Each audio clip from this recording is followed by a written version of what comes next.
Hi, my name is Kevin and I collect old irons. In past videos we've talked about the Streator and the Dover manufacturers of old irons. They, combined with the Mrs. Potts style of irons, represent 3 of the 4 significant families of detachable handled irons. The 4th of these is the Ober Manufacturing Company of Chagrin Falls, Ohio.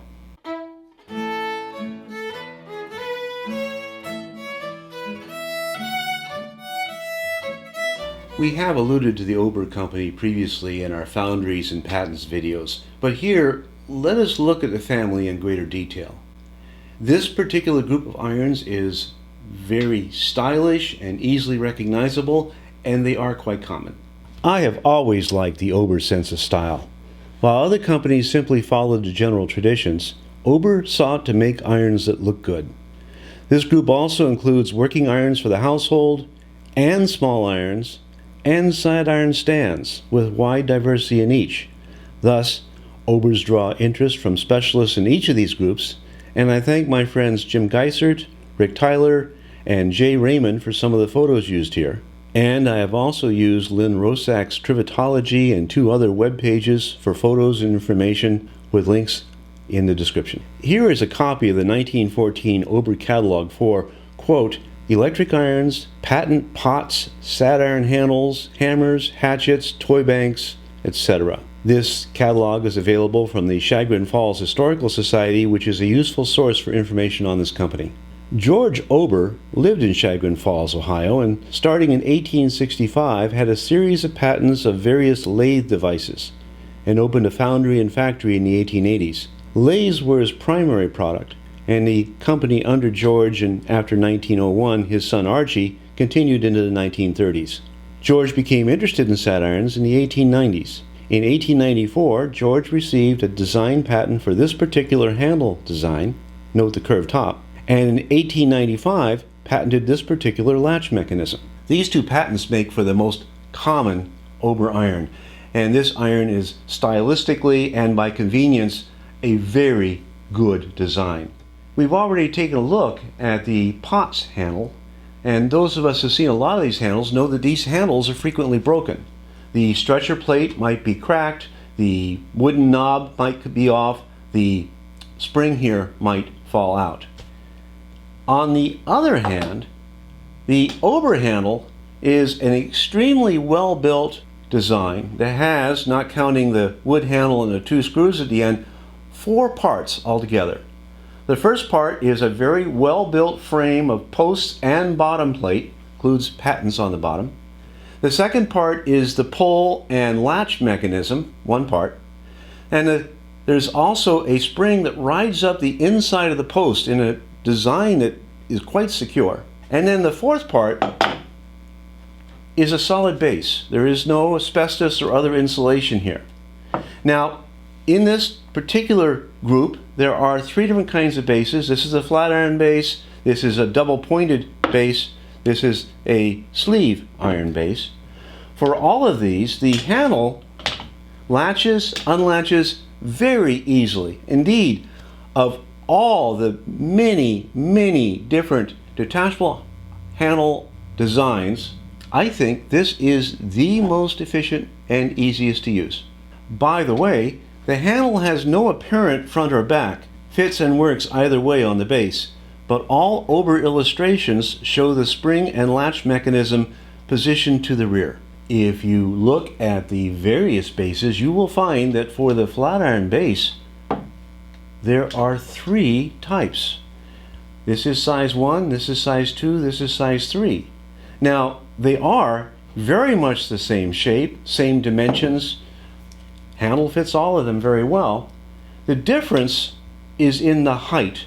Number 2 is just a tad higher than number 1. Number 3 is just a tad higher than number 2. So the difference then is in the weight.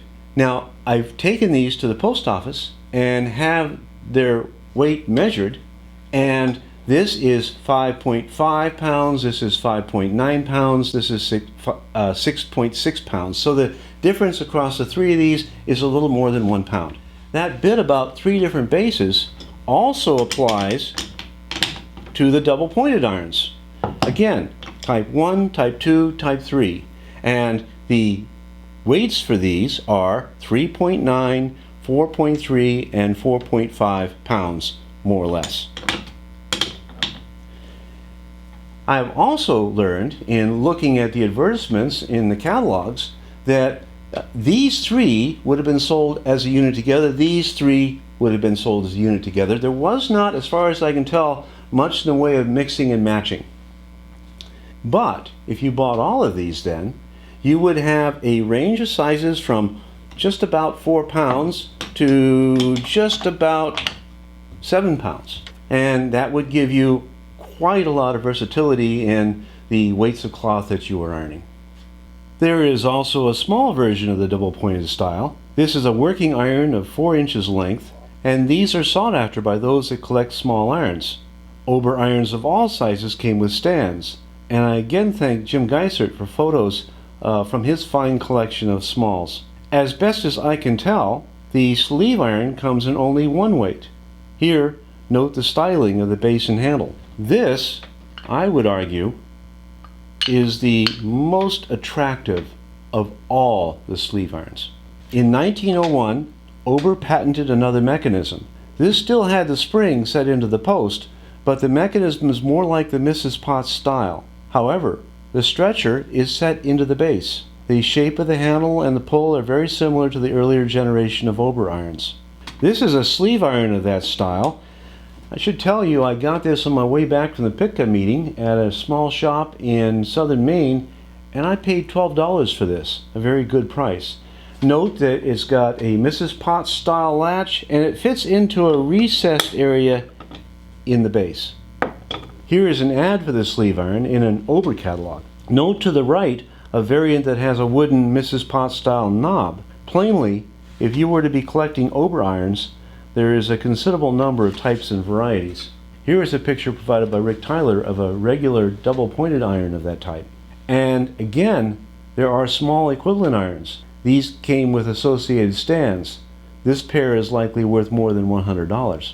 Here is an illustration of all the Ober Satiron designs available in 1914. This illustration came from the Kelly and Elwood Trivets and Stands book, with original source being the Chagrin Falls Historical Society.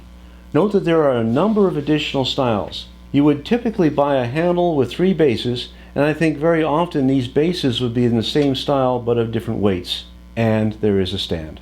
The stands for the larger working irons come of 2 basic groups. One of these is square stands, and there's quite a diversity amongst these. Various markings, some are not marked. These square stands come in 2 sizes. The large stands measure 4 1/4 inches across the side, which is quite common, and the smaller stands 3 1/8 inch across the side, and those are quite rare. There is also a group of often round stands that have a leaf motif. Examples in both groups are fairly common, but there are rare varieties. But the leaf motif occurs on at least one type of square stand. I think this is among the most attractive of all the Satiron stands. Everything we've covered thus far has been about detachable handle irons, but there is also quite a wide variety of stovetop irons. I have some flat irons in front of me, and you would not be surprised to learn that Ober in even the flat iron design handles has something with style. They come in different types. This particular one has a sort of triangular profile here with a cross-hatched surface along the flanks. There are some that have that classic curved Ober handle. This particular one is a design patent 1912 that is almost an Art Deco design.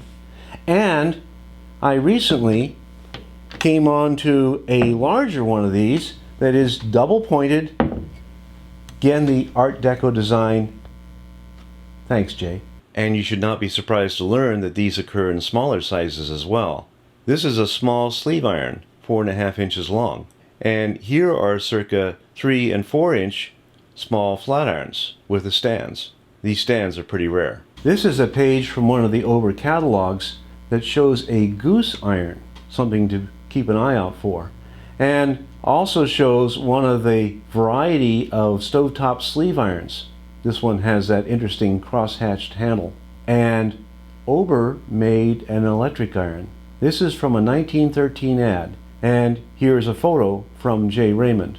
Those who want to learn more about the Ober Manufacturing Company and George and Archie Ober might go to the family homestead in Chagrin Falls, Ohio, which still stands and is now administered by the Chagrin Falls Historical Society. I understand they have a good collection of Ober irons on display.